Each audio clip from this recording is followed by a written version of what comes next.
Little Ronnie was just 8 years old when he was forced to grow up overnight.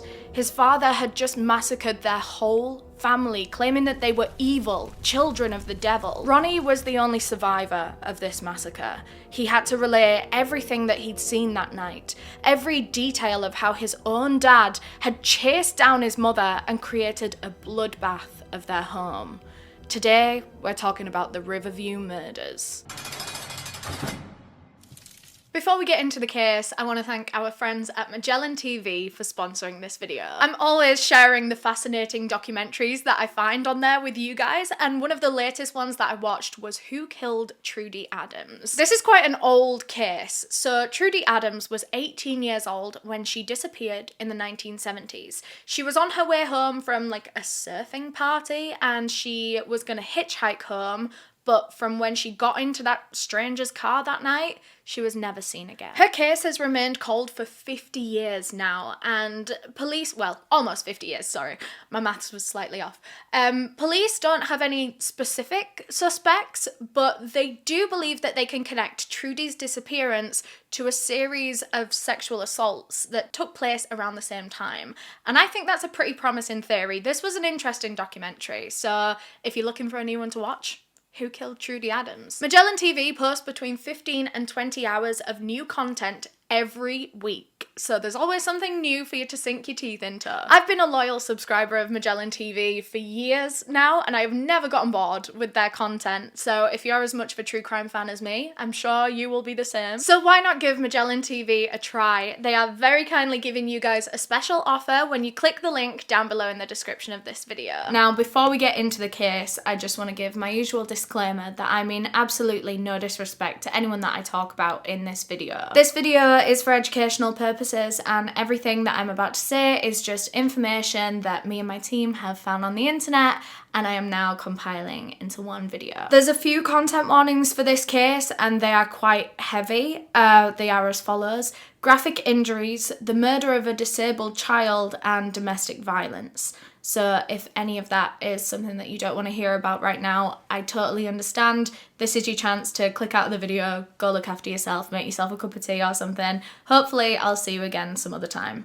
But with all that being said, let's get into the case. So today's case is a very recent one, actually. It takes place near Tampa, Florida on March 18th, 2018. Just before midnight, police received a chilling 911 call. And the first half of this phone call, no one was even talking, although there was a lot of noise on the other end of the phone. There was a lot of movement, a lot of shuffling, yelling, screaming. It was very clear that there was a physical alteration happening on the other end of this phone call. Someone sounded like they were trying to defend themselves, like they were in pain. They were trying to get this person away from them. The operator keeps trying to engage with the caller, saying, "Hello, you okay? Is everything okay? What's going on?" And eventually, a woman speaks. She's frantic, she's gasping for breath when she says, "God help me, please. Jesus help me, I'm shot." The operator then heard another voice in the background of this call. It was a man's voice, repeatedly chanting Allahu Akbar, which means God is the greatest, translates to God is the greatest in Arabic. For the next part of the phone call, the woman is talking to this man in the background. She is pleading with him, saying that she's sorry over and over again. It seems like she's trying to say everything she can think of to try to calm him down, to try to diffuse this situation, but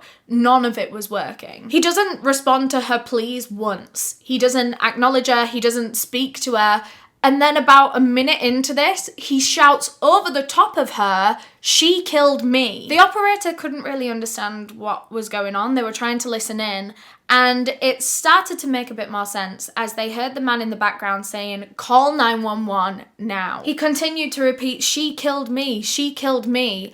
And then the line went dead. So right now, police were already speeding to the location of this call because it was clear that something was going on there, someone needed saving. But as they were doing that, before police had even arrived there, 911 received another phone call from the same address, but this time it was the man on the phone. Most of it was quite senseless ramblings. He was just going on and on and on. But in it, he said, I've just been attacked by some white demons. And he rounded it off with, her name is Kiki and she just tried to fucking kill me. And I just killed her stupid ass. So the operator asked for clarification. They said, you say Kiki tried to attack you? And he responded saying, yes, she did. She tried to kill me.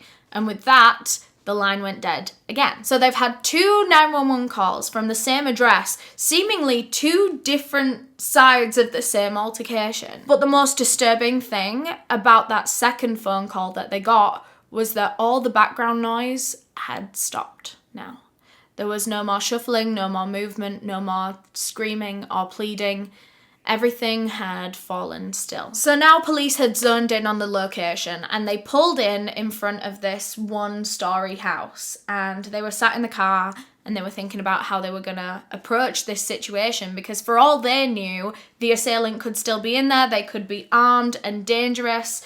They didn't know how to approach this. After about a minute, they just got out of the cars, and that was when they noticed a woman collapsed in a heap on one of the front lawns. They called out to her to see if she was okay, but this woman didn't respond. And then when they walked over, they realised she was covered in blood. Luckily, paramedics arrived pretty much around that exact same time, and they rushed over to assess what had gone on here. There was so much blood around this woman, and it was clear that it was coming from a few different places as well. There was a singular gunshot wound to her arm that had bled a lot. That was where a significant amount of the blood loss had come from. There were also a lot of head injuries. It seemed as though she'd been beaten with something, with a heavy object. She had teeth knocked out, part of her face was disfigured, she was fractured in about 10 different places. This was a brutal attack. She'd lost so much blood from these injuries, along with a slew of other scratches, scrapes, cuts, bruises all over her, that by the time the paramedics got to her and started working on her, it was already too late. Of course, they tried their best to resuscitate her, but there was really nothing more that they could do. And so then and there, on the front lawn of this property, this unidentified woman was pronounced dead. And that was only the start of the horrors that police were going to find that night. As all of this had been happening out on the lawn, police had been alerted to a fire going on in the next door neighbour's house.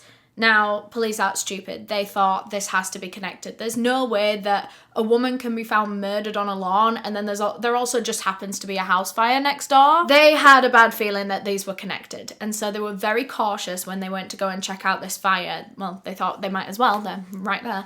So they go to try and break into the house that's on fire. They can't get in through the door, and so they try to kick in the garage door, and it works. They manage to get the door in, and all this smoke comes billowing out, and with it comes a tall figure. This figure was clearly a man, and police were anxious. Like I said, they thought this could be connected, and so if we're going by that theory, then this is a suspect. They didn't know if he was armed. Like I said before, this man could be very, very dangerous. So the police backed up a bit and they were shouting at this man to freeze, to stop where he is, stop coming towards them. But he didn't listen. He was still walking straight towards the police, and they were scared. They knew that now they had to do something about this man. One of the officers managed to run at him with a taser and tase him, and they managed to get him down onto the floor and handcuff him so that they could put him in the back of a cop car. The whole time they were doing this, from the moment he was tased and on the ground and they were putting the handcuffs on him, he started chanting Allahu Akbar. So presumably this is the man that they heard on the phone. He was screaming it over and over again, getting more and more irate and loud and angry with it as they were leading him over to the police car. As it was going on, it was getting worse. He was infuriated as he was sat in that car. They just kind of left him there for a while to calm down because he was just ranting. He was angry at a woman named Kiki. He was saying that she was the devil and that the kids were the devil's kids. And hearing this scared the police. Up until this very point, there'd been no mention of children, no sign of children, no sight of children. No one had even thought about any children. So now that he's saying that the kids are the devil's kids, and if Kiki is the devil, does that mean that there are children involved in this whole situation? Does that mean that there are children hurt or possibly even dead? And it was at this moment that everyone's attentions shifted back to the house, where a little boy came staggering out of the smoke. He was small and hunched over and holding his stomach. He managed to walk out into the garden and then he collapsed to the ground. Paramedics rushed straight over to him and they figured that this boy was no older than 10. There was blood all over this boy, all over his front, and there were some huge gaping wounds to his abdomen. Among so many other injuries, he had burns and blisters all over his skin from the fire that he'd just been in. But one of those wounds to his abdomen was so deep that his intestines were protruding. That was why he was clutching his stomach as he was walking out to try and get help. He was literally holding himself together. It's honestly a miracle that this boy could even find the energy to pull himself out of that burning house. He was trying to talk to the paramedics. He wasn't getting much out and they didn't want him to talk, really. They wanted him to conserve his energy and they were bringing the oxygen mask over so that he could breathe properly. Right now, talking was the last thing this boy needed to do. But before they pulled that mask over his face, Ronnie turned to one of the medics and said, "My dad shot my mum." This poor little boy had witnessed the murder of his mother. His own dad murdering his mother. And it looks like his father turned on him too. He was severely injured, could die if he didn't get the right treatment. He was in critical condition and he was transported to the nearest hospital for treatment, where he was identified as 8-year-old Ronnie O'Neal IV. He came from a long line of Ronnie O'Neals, which made identifying his murderous father all the more easy. His father was 29-year-old Ronnie O'Neal III. Police were thinking this situation couldn't get any worse. It looked as though this man had just flipped and murdered his wife or partner, mother of his children, and then turned on his son and tried to kill him. They really thought this couldn't get worse, and it did. Because once the house fire was extinguished and police were able to go in, they found the whole property just covered in blood for a start. It was all over all of the floors. There were footprints in it and scuffs and smears on the wall as though there'd been a struggle throughout the whole house. Victims had been slipping in their own blood. It was truly horrific. They said that the smell in that house, that metallic smell, was like the strongest they'd ever smelled in a crime scene. Detectives also noticed that the whole house smelled like gasoline. It seemed that the fire in the garage was just the start of what was meant to be a whole entire house fire. But luckily it didn't catch past the garage, and so all of the evidence in the rest of the house was still preserved. And as detectives made their way from bedroom to bedroom, they soon realised why Ronnie O'Neal III was so desperate to burn his house down that night. Lying in the doorway of one of the bedrooms was the body of a little girl, later identified as 9-year-old Ron'niveyah O'Neal, Ronnie's daughter, the older of his 2 children. And Ron'niveyah had suffered the absolute worst of all of the attacks, and I am going to kind of go into a little bit more detail, so graphic warning ahead, you might want to skip forward if you don't want to hear about this. Ronnie had beaten Ron'niveyah with an axe over and over again, and I always think an axe is one of the most powerful, most dangerous weapons that a person can use because, well, it's like 2 in 1. Not only does it have this huge sharp blade, but it's also really freaking heavy. It's like being hit with a heavy object and a giant blade at the same time. It does double damage. And the state that Ron'niveyah's body was left in was absolutely harrowing. She had been practically mutilated. There were huge, huge gashes all over her head, her face, her neck and her shoulders. There were even a couple on the sole of her foot and on one of her legs, as if she'd been trying to kick her attacker away and keep some distance. It honestly brought tears to my eyes as I was researching specifically this part of this case. I mean, the whole case is very emotional, but hearing the state that Ron'niveyah's body was left in, I was just horrified that a parent could ever do that to their child, to see their child like that. It's just one thing that I really struggle to comprehend is parents that kill their own children, especially when it's so savage and brutal and bloody. I don't know how you could live with yourself, how you could wake up the next morning, look in the mirror the next morning. This is one of the most heartbreaking cases of child murder I've ever read about in my life. But Ron'niveyah's injuries didn't even finish there. I'm not even done talking about them. The wound that she sustained that is believed to have killed her was a gunshot wound to the throat, which, alongside all these gashes and all the blood loss, it practically decapitated her. Both of the deceased victims that were found at the address were transported to hospital, where they were identified as Ron'niveyah and Ron'niveyah's mother, 33-year-old Kenyatta Barron. Kenyatta, also known as Kiki to her friends and family, was Ronnie's ex-girlfriend. The two of them had 2 children together, 9-year-old Ron'niveyah and 8-year-old Ronnie, also known as Little Ronnie. He was the young boy that was staggering out of the house holding his stomach. He was the only survivor of this horrifying incident, and he witnessed the whole thing. He witnessed his father, in a stroke of madness, turning on his mother, murdering his mother, and then going and murdering his older sister. All of this in front of him, and then his father turns on him as well. He'd seen all the blood, all the violence, all the screams and the pleas, people begging for their lives. He was there for absolutely every minute of this horrifying ordeal. Little Ronnie had been admitted to the intensive care unit. He had so many different wounds and injuries that needed to be treated. Of course, those huge gashes in his abdomen, but also there was so many burns to his whole body. He was really struggling to breathe as well. He actually had to be put on life support because they found that one of his lungs was punctured, probably from the stab wounds. And not only was this punctured lung making it impossible for him to breathe, his lungs were also really damaged from all the smoke inhalation from when he was trapped inside that house fire. Little Ronnie also had just stab wounds all over him, on his arms and on his chest, even one on his face. And while none of them were like really serious as to cause death or even major blood loss, these were like smaller stab wounds.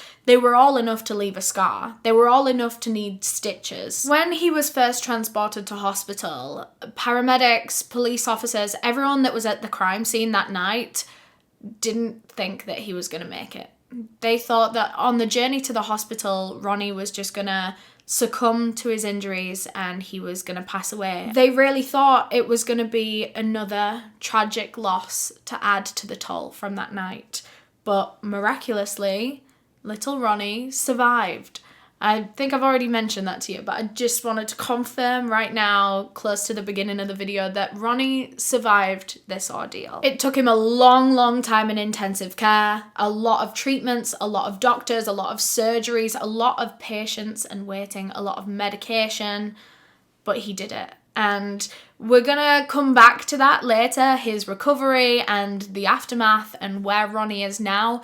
But like I say, I just wanted to confirm that right now, that he did survive and he is healthy. So before we jump back to the timeline of events, let's talk about this family a little bit more, shall we? I want to kind of explain the dynamic, especially. One thing that I think is really important to mention that I have seen kind of left out of reports on this case is that Kenyatta and Ronnie weren't actually together at the time of the murders. They weren't in a relationship at the time. They had been in a long-term relationship previously, years and years before this. Of course they had. They had 2 children together.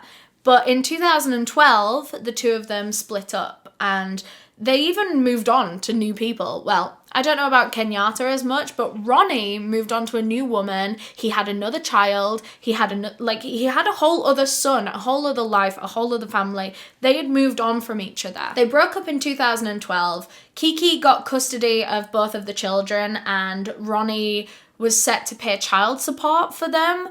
He very quickly fell behind on those payments, but that was their situation. The two of them hadn't seen much of each other for years. That was until 2000 17? About 5 months before the murders took place, Ronnie O'Neal was involved in a random drive-by shooting. He was shot by some random person driving past. I don't know if they ever identified who it was. And he almost died. He kind of did. He flatlined 5 times that day. He was transported to hospital where they resuscitated him over and over again. And clearly, in the end, he did survive the drive-by shooting. Although, of course, he was very, very weak and injured and he needed a lot of care. And it was getting to the point where he was going to be discharged from hospital and he was going to have to go back and stay with someone who's going to look after him. But for some reason, and I don't know the details and the intricacies, but for some reason, no one wanted him. No one wanted Ronnie O'Neal in their house. No one wanted to look after him and nurse him back to health. Not his parents, not his new girlfriend. She didn't want him staying with her. So instead, he turns to his ex-girlfriend from 6 years ago, the mother of his 2 children, Kenyatta Barron, and out of the kindness of her heart, she says, fine, okay, you can come live with me. And she puts him up for 5 months. She pays for his food and for his accommodation at her house, and he's just hanging about there at the house. Like I said, I've seen a lot of reports on this case that say that Kenyatta and Ronnie were together. They were husband and wife, boyfriend and girlfriend. They were all a family living together in this house. And, I understand why some people would think that, looking at this case. It does look like that's what the situation is. But I think when you dig further into it and you hear all of that Kenyatta, out of the kindness of her heart, opened up her home to this man that she didn't owe anything to. She hadn't really seen him or spoken to him in 6 years, but she wanted to help him. This was her children's father. And this is how he repaid her. Murdering her daughter, trying to murder her son, yet just leaving him critically injured and traumatized for life. I don't know if Kenyatta and Ronnie, in the 5 months that he was staying there, I don't know, like I said, the details and the intricacies of their relationship. They might have rekindled something, I don't know. But officially speaking, they had been split for a long, long time and they weren't together at the time of the murders. But anyway, back to telling you about the victims. Enough about Ronnie O'Neal. Kenyatta was known to be an incredible mother. That was one thing that she was known for. She had this really strong maternal power about her. She was a very, very selfless woman. Her children were her absolute life. She would take them to the park all the time, push them in the swings, watch movies with them, read them books, take them to church every week. She was a thriving single mother. She was fully capable of doing this on her own. Her kids thought she was great. They thought she was fun and sweet. Little Ronnie said that his mum made the best chicken wings ever, by the way. Like I said, he was 8 years old. He was the youngest of the whole family. He loved chicken wings. He loved gaming. He loved football, American football, sports. He was a big fan of the Tampa Bay Buccaneers. Now, the older of the 2 children, Ron'niveyah, was actually born very, very premature. She was only 2 pounds and 2 ounces when she was born, which meant that this came with so many complications for her health. When she was a baby, she couldn't breathe on her own. She had to be put on life support, which her family had to actually fight to keep her on it as well. They were thinking about turning it off. Eventually, when she could breathe for herself and they could take all the tubes and stuff off of her, they realised even more complications. Ron'niveyah had cerebral palsy and she couldn't walk for a very, very long time. Eventually, with physiotherapy and a lot of help, she did learn to walk, although it was always quite difficult, always quite painful for her, and so she relied on a wheelchair a lot of the time. She was also on the autistic spectrum, and she'd been non-verbal for her whole 9 years of life. All her family had learnt sign language in order for her to be able to communicate with them. I mean, they would still communicate with her verbally. They would sing her songs, tell her stories, all that kind of stuff. But yeah, they learnt sign language so that she could express herself to them. But yeah, she really loved being read stories. That was one thing I read a lot about Ron'niveyah, was that her mum used to read her stories in her princess-themed bedroom, and she used to just sit there enamored by her mum telling her these stories. She used to be like munching on grapes or Oreos. It just makes it all the more heartbreaking when you hear how wonderful and happy they were as a family, as a three, without Ronnie. They were absolutely fine. They were thriving, they were happy before he came back in the picture. And as soon as he did, he ruined everything. And Ronnie didn't seem to care about that at all. He didn't seem to care about his victims at all. When he was in the back of that cop car ranting about how they were demons and about how they were the devil's kids, when he was taken down to the police station, Ronnie was still covered in his victim's blood. He was wearing a white shirt at the time, and honestly, his mugshot photo is so haunting. It's just covered in bloodstains. There was no questioning who committed this murder, but there were a whole heap of questions when it came to why would he commit this murder? Why would he want to kill his ex-partner that has been caring for him for 5 months? The only person that would let him into her home when he needed help. And then why would he turn on his innocent children? And what the hell does the devil have to do with any of this? What are all these rants about? So police started researching what they could about this family and about the address and about Ronnie. They wanted to get some context behind these people. They found that several noise complaints had been filed at that address over the last 5 or so months while Ronnie had been living there. And they weren't noise complaints like parties or loud music. It was arguments, like fights, banging, screaming, crying, like really distressing noise. The neighbours had reported it less because of the annoyance and more because they were actually worried for what was going on in that house. And this had happened a few times while Ronnie had been there. It doesn't seem like anything was ever really done by police. They might have gone down to the address and like checked everyone was okay, but like it never led to anything. So what police wanted to work out is what made this night so different to any of those other fights, because there'd been fights in the past that hadn't ended in murder. So why did this one? So looking at all of the evidence that they'd collected, the 911 calls seemed like police's best bet for figuring out the details of what were happening that night. They sent the audio files off to specialists who were able to like mess with the levels of audio files, enhance certain bits, get rid of certain bits, and that way they were able to pick up more on what was happening in the background of the call rather than all the like shuffling movement. And when they did this, they were able to make out a conversation or like at least words in the background. So like we said, there were 2 911 calls made that night. In the first call, a gunshot can be heard in the background. Very, very clearly as well. It's clearly a gunshot and not just like a bang. After that, they could hear what sounded like someone beating someone else. And when this is paired up with the physical evidence that they had from the scene,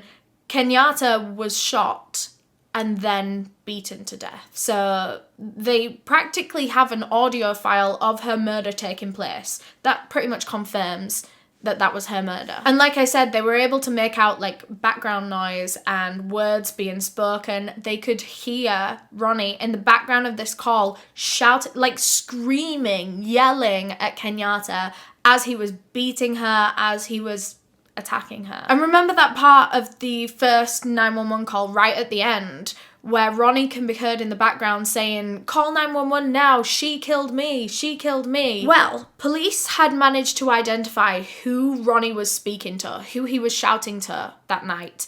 It was one of his neighbours, well, his opposite neighbour, a man named James. James had been asleep that night, but all of the commotion and the screaming from out in the street had woken him up. He ran to his front door and looked through the peephole across the street, and he saw Ronnie O'Neal standing over Kenyatta Barron, who was slumped on the lawn. James watched for a second as Ronnie lifted Kenyatta's arm up off the floor, and her arm seemed quite limp. and James just knew that something was wrong. He knew that something wasn't right here, and he wanted to help a neighbour. So he swung open the door and started rushing outside to go help. He's shouting to them, "Is everything okay? Like, can I help?" As James was making his way over there, Ronnie started to shout back to him. And he was saying, "You don't understand, you don't understand. She killed me." At this point, James kind of stops in his tracks and he's watching as Ronnie drops Kenyatta's arm. And like I say, her arm is completely limp. It just falls to the floor. And then Ronnie lifted something, an object above his head. And as it reached the light, it glimmered above him. And James thought it must have been a knife shining in the light. And so he turned and ran straight back into his house. So now police have an eyewitness for their case, which is huge. Evidence was very quickly stacking up against Ronnie O'Neal, and police knew it. Even he knew it, like he knew that the walls were closing in on him. So after a little while in custody, he decided to cooperate with police, give them what they were asking for. He decided to tell them his story. Now, emphasis on his story, because it's not the true story. But this is the story that he told police nonetheless. He said that that night, he and Kenyatta had gotten into a really bad argument, which was a common occurrence. They had bad arguments quite often, he said. But on this particular night, he said Kenyatta got violent with him.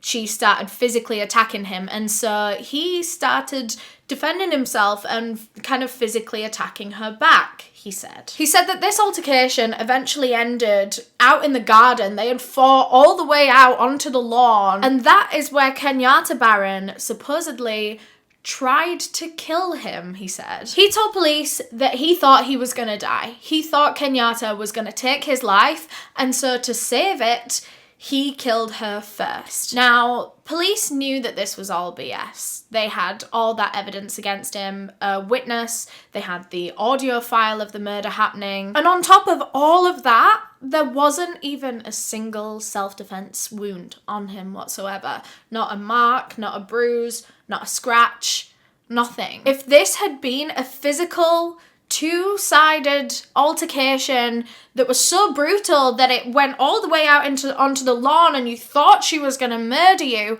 surely you would have a scratch or two, a bruise, you know, at least something. Literally none of his story was adding up with the physical evidence, with any of the evidence, whether it was witness evidence or like the 911 audio, like none of it was matching what Ronnie O'Neal was telling the police. They'd already confirmed that he wasn't reliable, that he was just lying to them. So they knew that it was going to be practically impossible to get a confession from him. But really, they probably wouldn't need one anyway, because the evidence against him is so strong. And it only got even stronger when his son, the only survivor of this whole attack, Ronnie O'Neal IV, recovered from his injuries.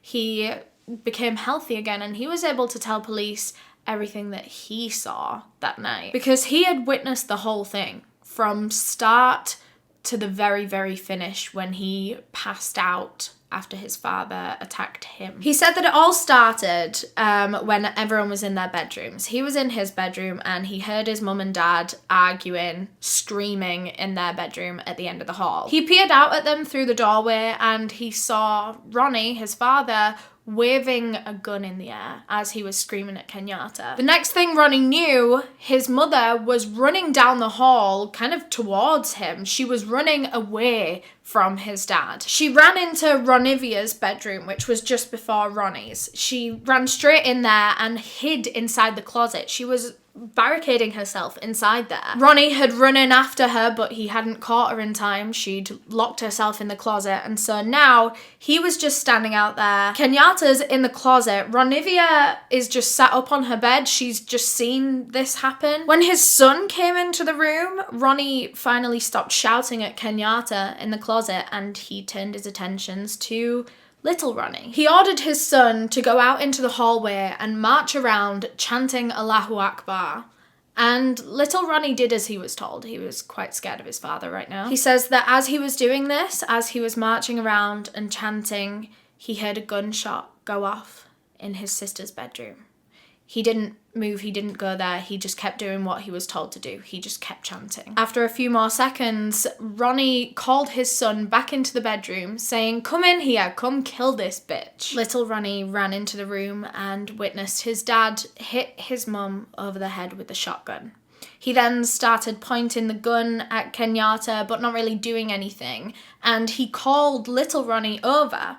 He put the gun in his son's hands and he was helping him aim at his own mother. It was as if he was gonna help him shoot his own mother. He didn't. The gun didn't go off again from this point. But to even put his son in that situation, it's so sadistic. Ronnie then put the gun down and ordered his son to go into the garage and fetch his hunting knife.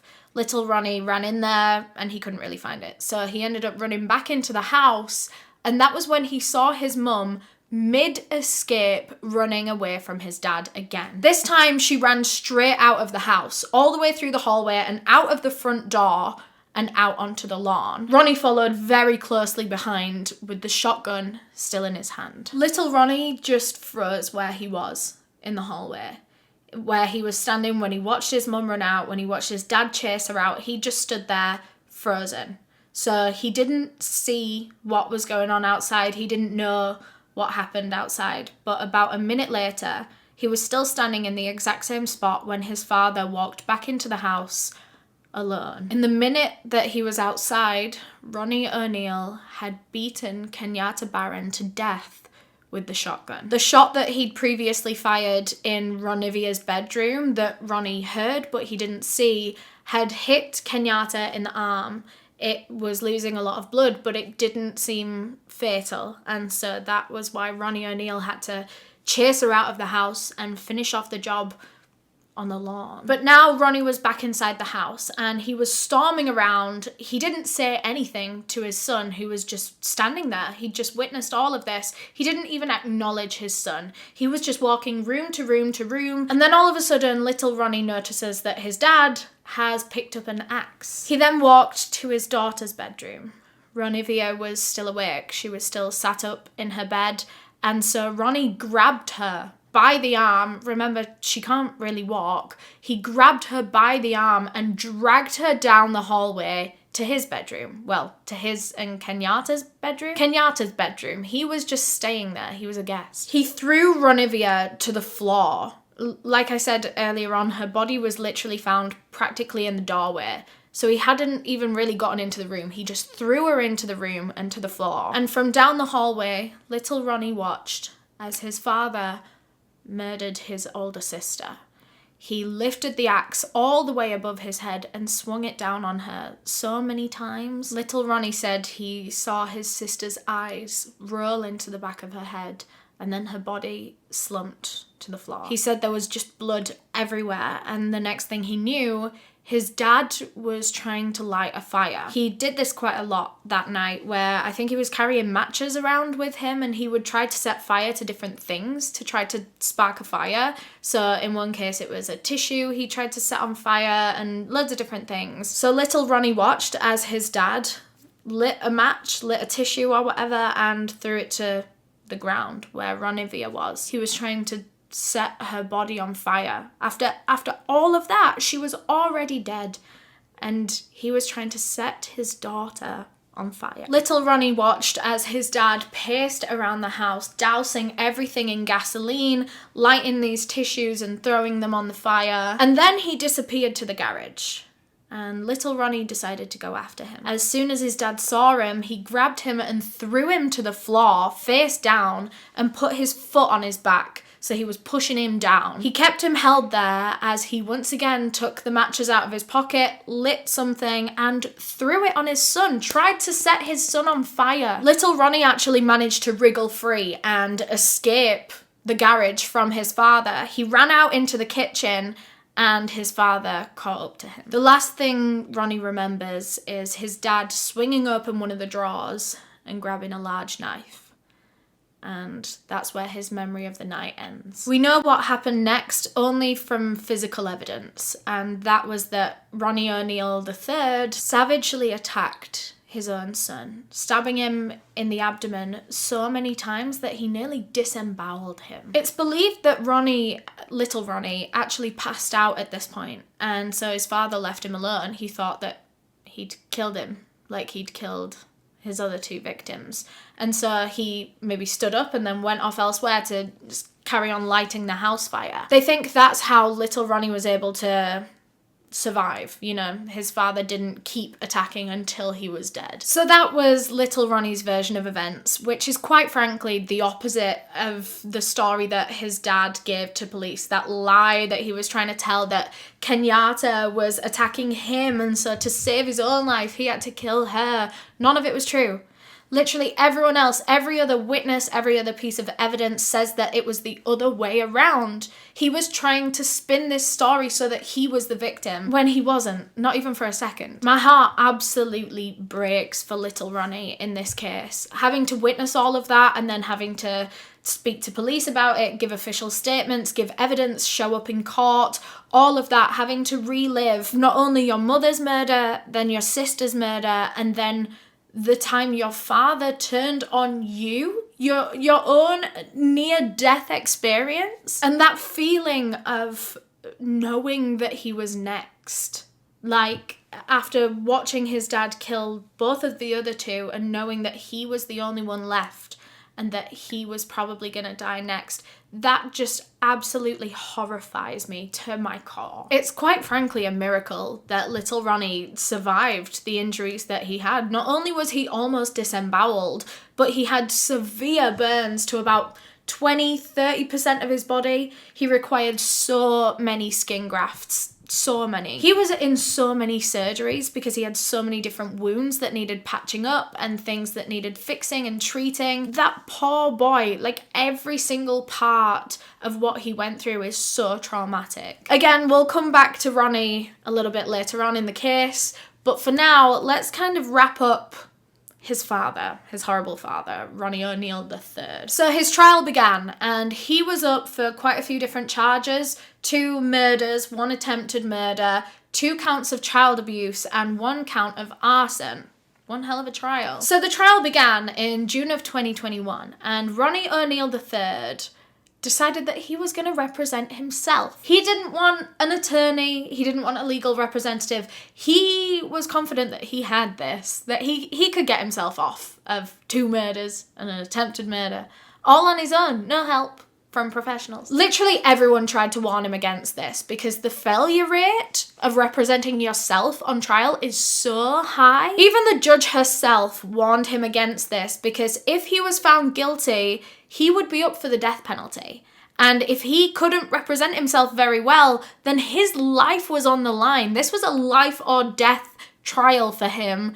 Maybe he should leave it to the professionals. But no, Ronnie O'Neal III was very, very confident. Way too confident. So if Ronnie was going to act as his own lawyer, that meant that he was going to be the one standing up at the front, cross-examining all the evidence, cross-examining witnesses. He would be up there cross-examining his own son. So the trial begins and Ronnie gives his opening statement, which is quite something. It was very, very long and very, very rambly, so we've kind of chopped it up and we're going to give you the most interesting bits. The evidence is going to show my son did not see me murder his mom. He did not see me shoot his mom. My son said many things that are not true. The evidence will show that she threatened to kill me with a knife just a few weeks before the incident, and she was angry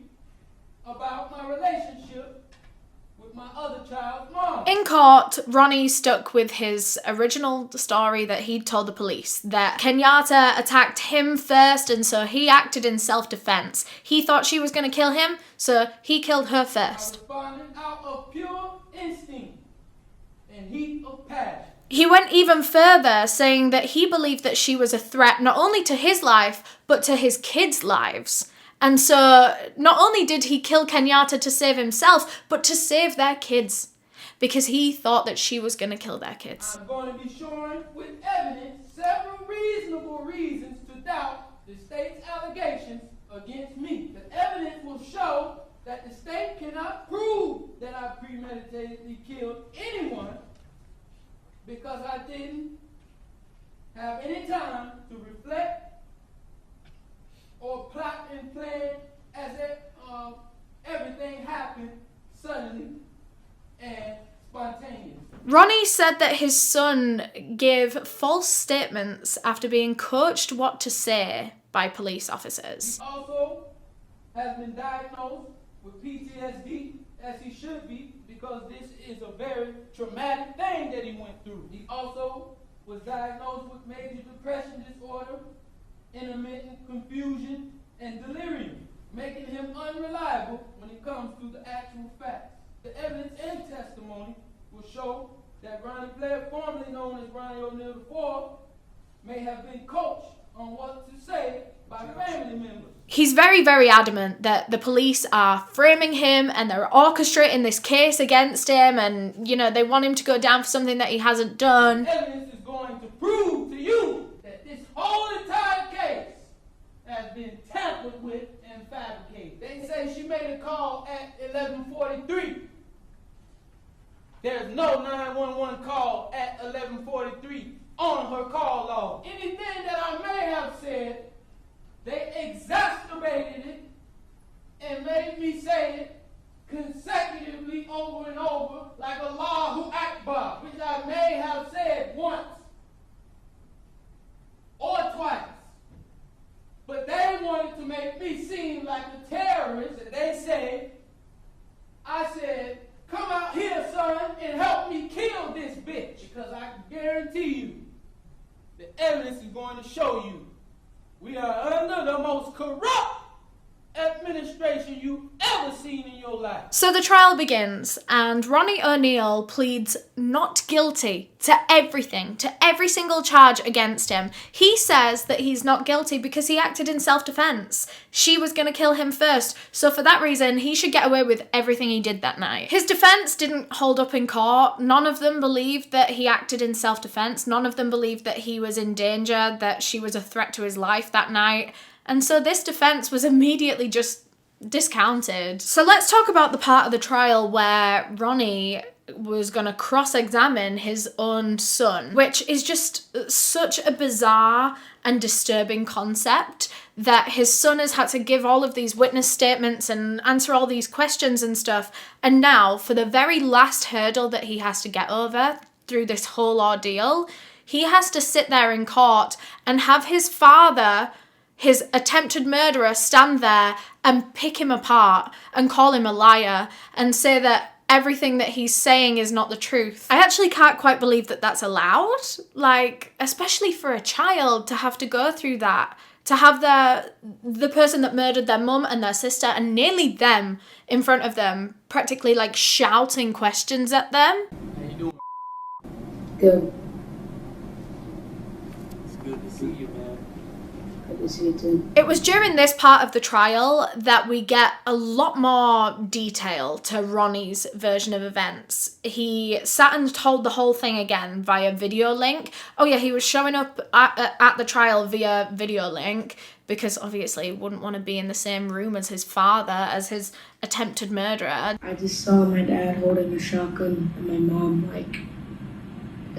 screaming at him. So Ronnie told the court that the argument that his parents were having that night, the argument that led to all of this, that was the catalyst for this attack, it was because his dad was trying to get Kenyatta to convert to Islam, and she was refusing to do so, and he wasn't taking no for an answer. So, for a little bit of context to that, in the time that Ronnie and Kenyatta had been split up, so they split up in 2012, and in that time, Ronnie had converted to Islam over the years, and he'd gotten very strict in it and quite delusional in it. It wasn't very healthy for him. And while Ronnie had been staying at Kenyatta's house, he had been trying to manipulate her and force her into converting to Islam. Time and time again, Kenyatta would say no. She would say, I don't want to, please stop asking. And Ronnie just wouldn't take no for an answer. So Ronnie says that's what his parents were shouting about from the bedroom that night. And Big Ronnie had quite a lot to say about little Ronnie's story. He believed that his son was lying to the court, not because his son wanted to lie to the court, but because the police had told him to. He was being manipulated and controlled by the police to frame his own father. At any time, did he talk to you about those things and tell you what to say here today? No. What about your new dad, Richard? No. It's honestly quite embarrassing how badly his cross-examination was going, like how bad he was at being his own lawyer. And if you thought that was bad, wait for this part. Did I hurt you that night of this incident? Yes. I did. And how did I hurt you? You stabbed me. While Ronnie sat and listened to other people speak during the trial, he would sit and doodle on the papers in front of him, and then he would hold up these pieces of paper and they would have a message on them. One of the first ones he lifted up said, "Love you," on it, and he held it up at the jury, trying to butter him up, I guess. The other sign he made said, "Only no sin cast first stone." Why was that such a tongue twister for me? Only no sin cast first stone.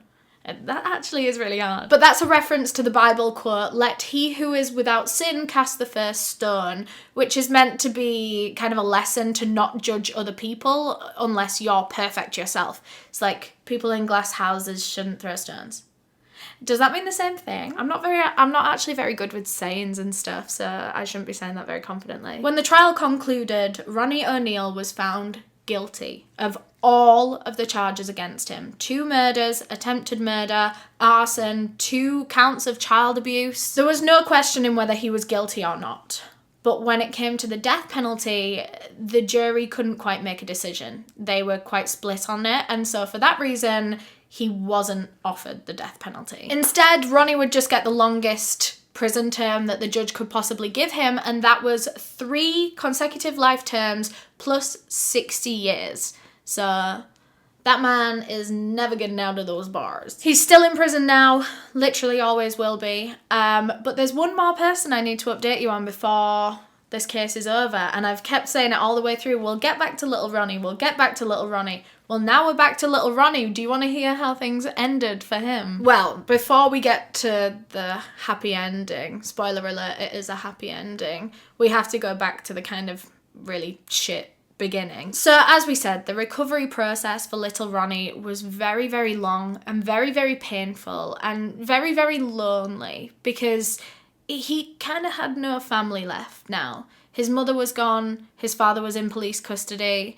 He didn't really have like aunties and uncles. He had like quite distant family members, but they weren't very close, not close enough to really come and visit him in hospital and keep him company. It was a really, really sad situation, and one of the detectives on the case noticed that this was happening, that Ronnie didn't really have any visitors or anyone to talk to, and so he decided that he himself was going to go in and sit with that kid and keep him company, and he's going to be the friend that Ronnie needed. This detective was named Mike Blair. He was like one of the lead homicide detectives on this case. He was actually one of the first officers at the scene of the crime that night. He had watched Ronnie limping out of the house, holding his intestines in his hands, and now he was seeing this little boy recovering in hospital all alone, and he wanted to do what he could to help this experience not be quite so horrid. Mike was going to see Ronnie quite often, and the two of them really bonded over this period of time. They would talk about sports,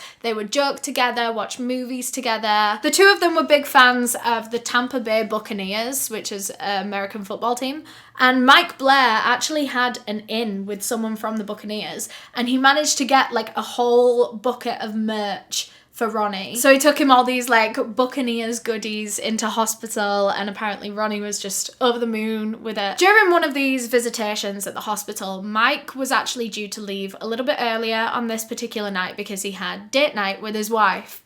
But as he was about to leave, Ronnie grabbed his hand and said, will you watch a movie with me? Well, Mike couldn't say no to him. And so instead he called his wife and he said, look, instead of date night tonight, how would you feel about coming over to the hospital and watching a movie with this kid?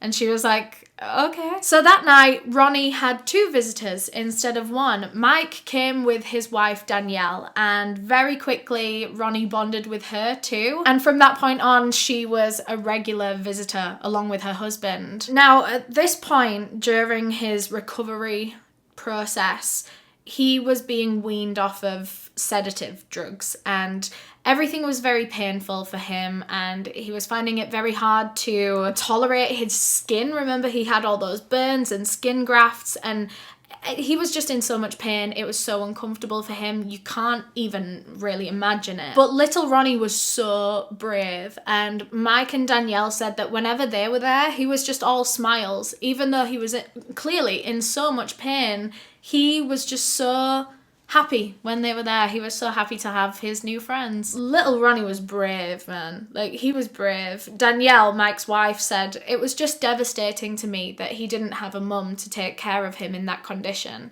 As a mum, just the act of caring for a child immediately felt maternal. So for the few months that Ronnie was in the hospital, he became really close with Mike and Danielle, and he was very grateful to them for giving up so much of their time to keep him company and to keep him happy. When Ronnie was finally recovered, he was discharged from hospital and put into the foster care system. Mike Blair got in touch with Ronnie's social worker and just said, look, I've gotten quite close with this kid. If you need anything, shout me. Like, I'm here to help if he needs anything, if you need to talk to anyone. Just shout me. Here's my number. Take it. For the next 5 months, Ronnie stayed with a couple of families. He actually stayed with his own extended relatives for a little period of time, but that didn't work out. They had their own problems that they were dealing with. And so Ronnie went back into foster care. He went and stayed with another family. But again, it wasn't quite working. Ronnie required a lot of care and attention, and he needed taken to a lot of medical appointments, and he had a lot of trauma, and, you know, he was a lot. But he was a lot that was worth it, you know? And the social workers knew that as well. They knew that there was a family out there for Ronnie. They just had to find that family. There was someone out there that could and would love to take care of him. And it was at this point that the social worker decided to hit up Mike Blair, because he'd given his number all that time ago to say, if you need any help with this kid, just let me know. So the social worker called him and just said, look, he's having trouble settling into the foster care system. Do you know of anyone that could take him? Without a second of hesitation, Mike said, just bring him to our house. We'll take him. Without consulting his wife, without consulting his existing 5 children, he just knew that they could have him and they would have him. They would be very happy to have him. He knew that Danielle would feel exactly the same. He knew that everyone in his family would be on board with this because they'd all been in bits over this kid's story for the last, well, nearly a year. Well, about half a year. He'd been in hospital for about 3 months, and obviously all the family were aware of who he was all the way back then. And now they were hearing that he'd gone from family to family and he can't settle in anywhere. And really, this was really tugging on their heartstrings. They wanted to help this kid. So in 2019, Ronnie was officially brought into their already pretty big family. Like I said, they already had 5 kids. So now this was a family of 8. Their kids were between the ages of 21 and 13 at the time, and Ronnie was about 10 years old. 9-10 years old. So perfect. He fit right into this family like he was the natural baby sibling that they'd been waiting for. The first few weeks of having Ronnie with them, it was quite a whirlwind for the family. A lot of medical appointments, a lot of setting different things up, different things that Ronnie had never had before, you know, like different doctors. They set him up counselling and therapy and things like that. Things that he should have been given the circumstances, given everything that he has been through, and he wasn't put in therapy by someone.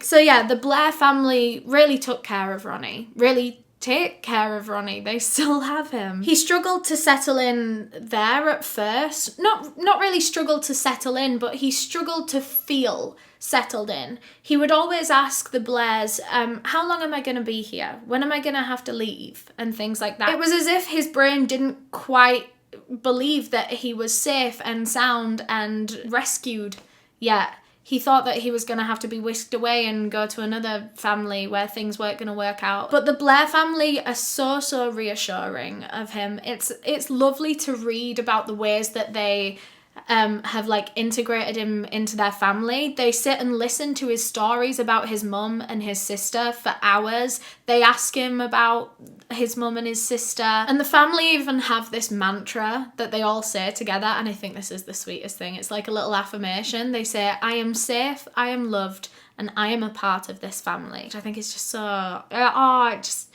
what a lovely, heartwarming moment at the end of such a horrific case. This is one of the most brutal cases I've covered in a long time. And to have this at the end of it has really... like, this is a good first case back. Like, I'm glad this had a little happy ending. Oh, but it gets kind of even better than that. So eventually they managed to take Ronnie 3, the dad, to court to get his parental rights stripped so that then they could officially adopt little Ronnie. So now he is officially a part of that family. He's changed his name to Ronnie Blair. I have a quote from Ronnie here. He said, I go to a different church. I have a different brother and sister, different mum and dad, different house, but it's pretty cool to be with them. They're really nice people. They're the best mum and dad, and they take care of me. There is no one else better than them. His older brother Hunter said, I know that Ronnie hasn't been in my life forever, but it's hard to look back and not picture him there. Like I said, such a nice moment in the end, and that made me happy cry in my research. I very rarely get to happy cry in my research, so this was a good one for me. Thank you again to Magellan TV for sponsoring this video. Remember, there's a special offer for you guys in the description below. Click that link and go watch some documentaries, girl. There's some great ones on there. But yeah, thank you so much for watching this video. I'm sorry I was gone for a while. There will be a video on my second channel very soon, kind of explaining that. But I'm back now. I'm back with the true crime and maybe a little bit of something else. Keep your eyes peeled. Watch this space. Ooh, newness. Okay, cool. Thank you very much for watching. If you enjoyed, leave a like, subscribe. I post content like this all the time. Bye. Oh, watch that video. Watch it. Bye.